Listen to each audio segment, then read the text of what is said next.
दोस्तों, एक पर्ची पर लिख करके रख लीजिए, नरेंद्र मोदी जी अपने राजनीतिक जीवन में इस वक्त में सबसे कमजोर विकेट पर हैं। पूरे राजनीतिक जीवन में इस वक्त में वो सबसे कमजोर विकेट पर है। राहुल गांधी ने प्रधानमंत्री नरेंद्र मोदी जी की यूएसपी पर सीधा वार किया है और राहुल गांधी का यह हमला, राहुल गांधी के 3 सवाल बीजेपी को और प्रधानमंत्री नरेंद्र मोदी को बहुत भारी पड़ने वाले हैं। एक वक्त में बीजेपी ये सोच रही थी कि अब तो पाकिस्तान पर ऑपरेशन सिंदूर हो गया और अब बीजेपी बैठे बैठाए बिहार को जीत लेगी।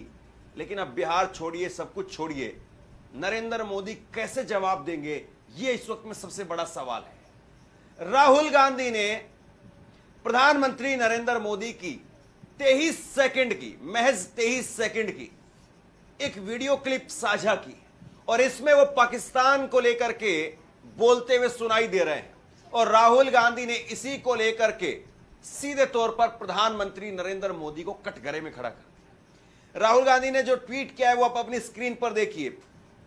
6:51 पर शाम को 22 तारीख को राहुल गांधी ने 22 अप्रैल यानी 22 मई यानी कल के दिन राहुल गांधी ने ट्वीट किया, मोदी जी खोखले भाषण बंद कीजिए, सिर्फ इतना बताइए। सवाल नंबर 1, आतंकवाद पर आपने पाकिस्तान की बात पर भरोसा क्यों किया? यह बहुत महत्वपूर्ण सवाल है और इस सवाल के मायने क्या है कुछ देर बाद में। दूसरा सवाल, ट्रंप के सामने झुक करके भारत के हितों की कुर्बानी क्यों दी? यह बहुत बड़ा सवाल और चुभता हुआ सवाल। तीसरा, अस्सलाम वालेकुम वरहमतुल्लाहि वबरकातुहू। अज़ीज़ान मिल्लत इस्लामिया, आप तमाम उम्मती को अबू फैसल की तरफ से सलाम अर्ज़ है। घर में बैठी पर्दानशीन इज़्ज़तदार माँ और बहनों को अबू फैसल की तरफ से सलाम अर्ज़ है। बहरहाल अल्लाह से उम्मीद है आप लोग खैरियत से होंगे, अल्लाह की हिफाजत में होंगे। इन मलूनों की मलामत से, इन फ़िरक़ा परस्तों की फ़िरक़ा परस्ती से, इन दरिंदों की दरिंदगी से, इन मावलिंचरों की मावलिंचिंग से, इन बलात्कारियों की बलात्कारी से, इन दहशतगर्दों की दहशतगर्दी से महफूज होंगे।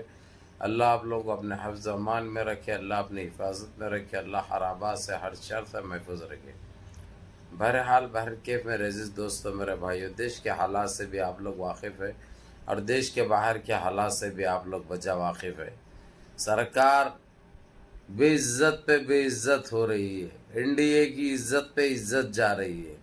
कभी सुप्रीम कोर्ट में, कभी वक्फ अमेंडमेंट बिल को लेकर, तो कभी राहुल गांधी के हाथों जो है सो चढ़ रहे हैं लोग।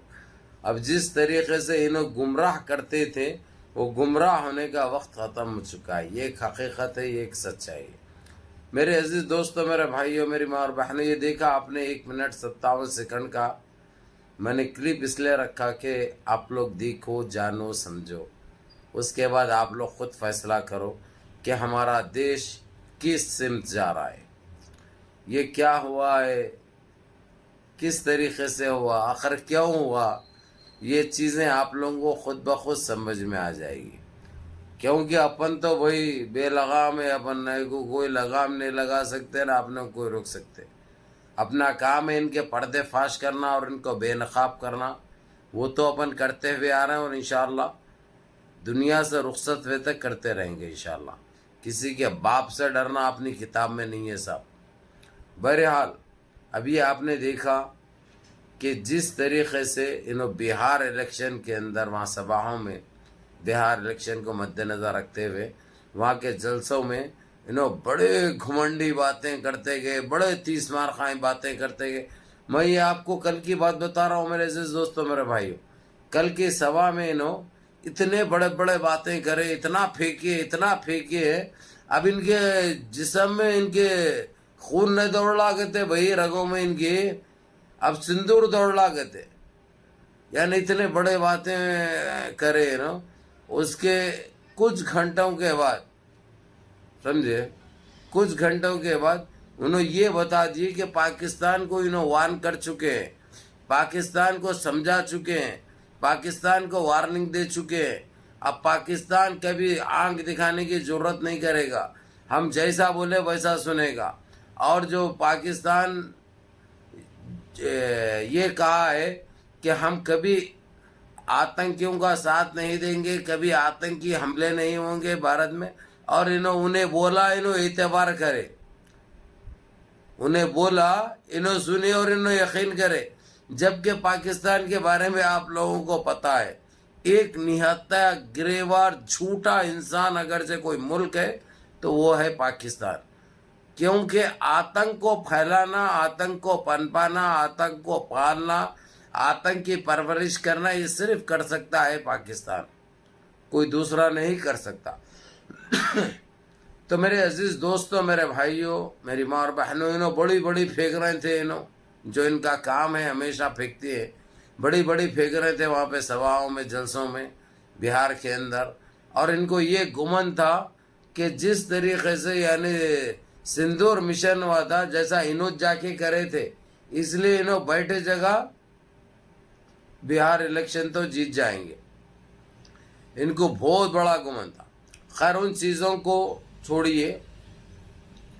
हमारा एक फ्लाइट श्रीनगर से, दिल्ली से श्रीनगर जा रहा था, जहाँ पे झटके खाया, वहाँ पे जो है सो उसको नेटवर्क बराबर नहीं मिला रास्ता उसका। उसके बाद उसने लाहौर बात की, कॉन्ट्रैक्ट किया लाहौर, जबकि इंटरनेशनल लॉ है, कानून है, अगरचे कोई फ्लाइट जिसमें इमरजेंसी लैंड करता है, अगरचे उसमें पैसेंजर है, क्योंकि जानों का मसला होता है ये, तो इंटरनेशनल रूल से ये वहाँ पे उतरने की इजाज़त देनी है। ये आजकल का नहीं है, सदियों हो गई ये कानून लागू हो गया।